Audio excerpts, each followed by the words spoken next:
Article 26, announcing the intent to violate laws with signing statements, and in violation of his constitutional duty under Article 2, Section 3 of the Constitution to take care that the laws be faithfully executed, has used signing statements to claim the right to violate acts of Congress even before he signs those acts into law.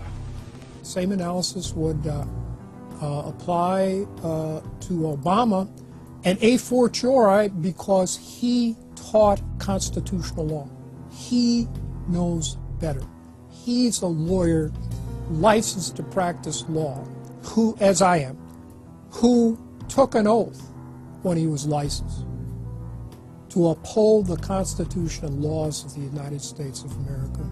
With his signature on the spending bill also came Obama's first signing statement, a presidential declaration freeing him from following some of the bill's contents. I believe in the Constitution and I will obey the Constitution of the United States. We're not going to use signing statements as a way of doing an end run around Congress. All right? He also promised that he would call on Congress to take at least 5 days to read new legislation before it was voted on. When there's a bill that ends up on my desk as president, you, the public, will have 5 days to look online and find out what's in it before I sign it, so that you know what your government's doing. But from his first day in power, he has aggressively pressured Congress to quickly pass bills before lawmakers and the public even have a chance to see them. Will state his parliamentary inquiry. Speaker, in order to try to figure out what we're doing, how much damage the country, I tried to get a copy of the bill. We have out here on the table 2454 that has 1,090 pages in it, but I've understood since debate in here that there's another 300 pages that were added in the middle of the night.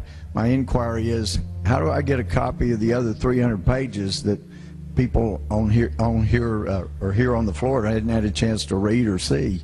Where do we get that before we cram this down on the American people? Is there somewhere physically in the House of Representatives a copy of what we're voting on?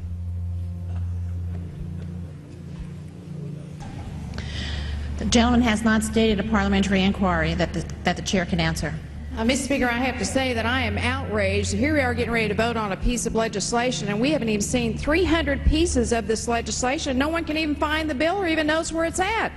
Obama swore that he would never put lobbyists or donors in his administration. Treasury Secretary Timothy Geithner appointed Mark Patterson, and this is a former top lobbyist for Goldman Sachs, as his chief of staff. And then last week there was a lot of buzz over William Lynn. He was appointed to the #2 position at the Defense Department. William Lynn, also a former top lobbyist for Raytheon, which is one of the 5 largest defense contractors. He has now broken all previous records by cramming his administration full of contributors and lobbyists who openly write legislation being proposed by the White House. There's a good reason Obama doesn't want to give the people or Congress any time to read the bills. I'm still needing a copy of the other 300 mysterious pages that we don't get to see here.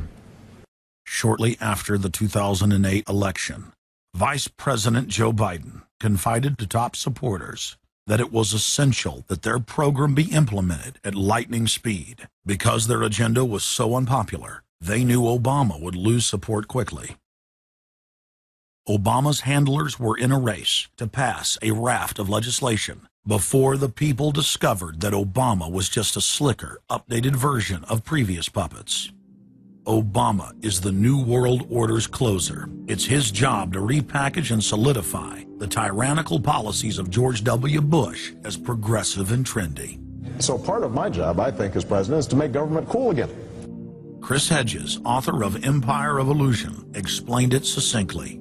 President Obama does one thing, and brand Obama gets you to believe another.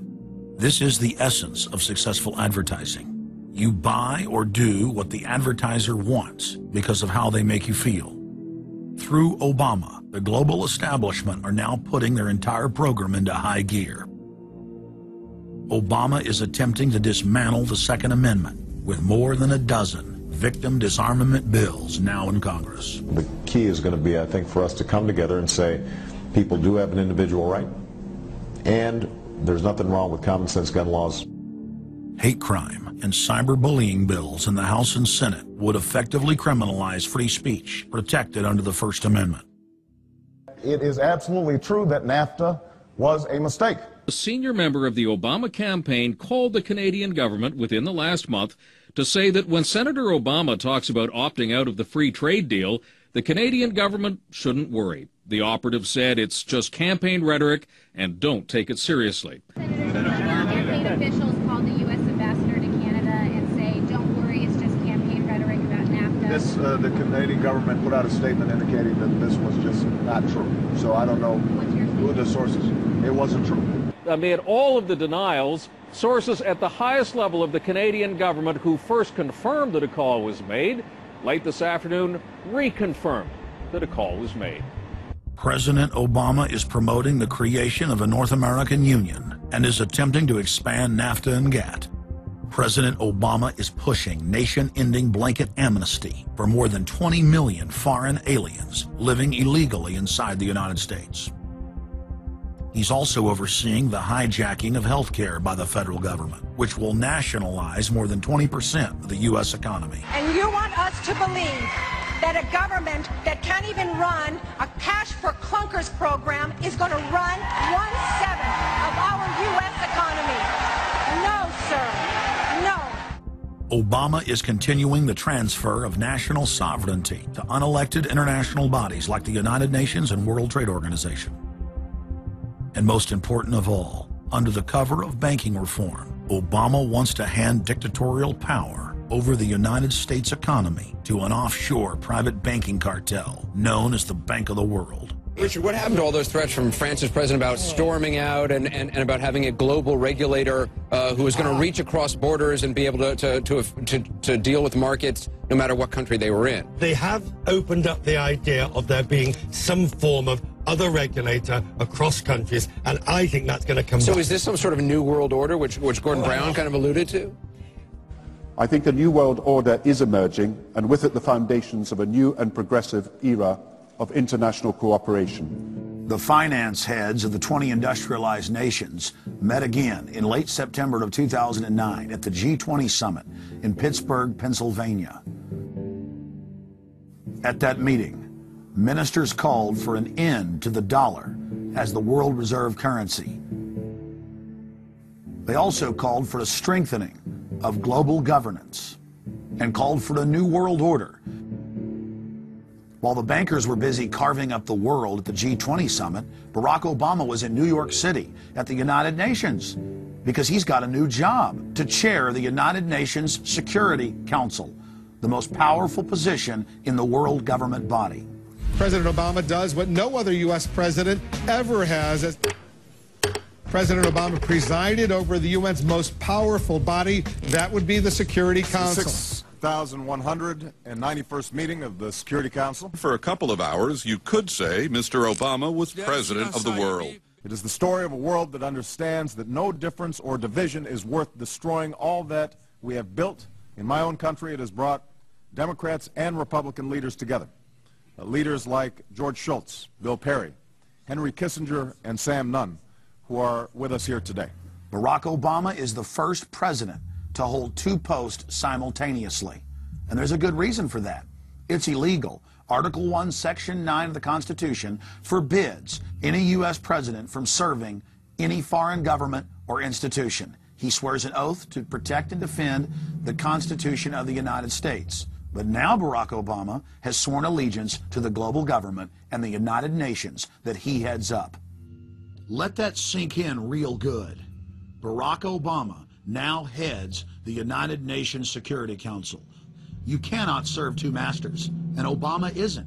He's selling out the last vestiges of sovereignty that this country had. This, ladies and gentlemen, is the destruction of our nation, and it's also high treason.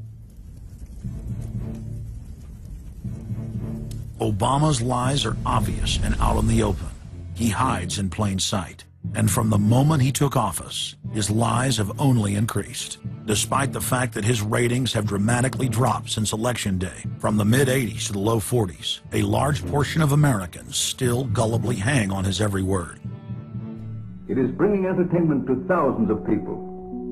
Through its magic, we are able to enjoy a combination of the radio, motion pictures, and the stage, right in the comfort of our own homes, simply by pushing a button and turning a dial.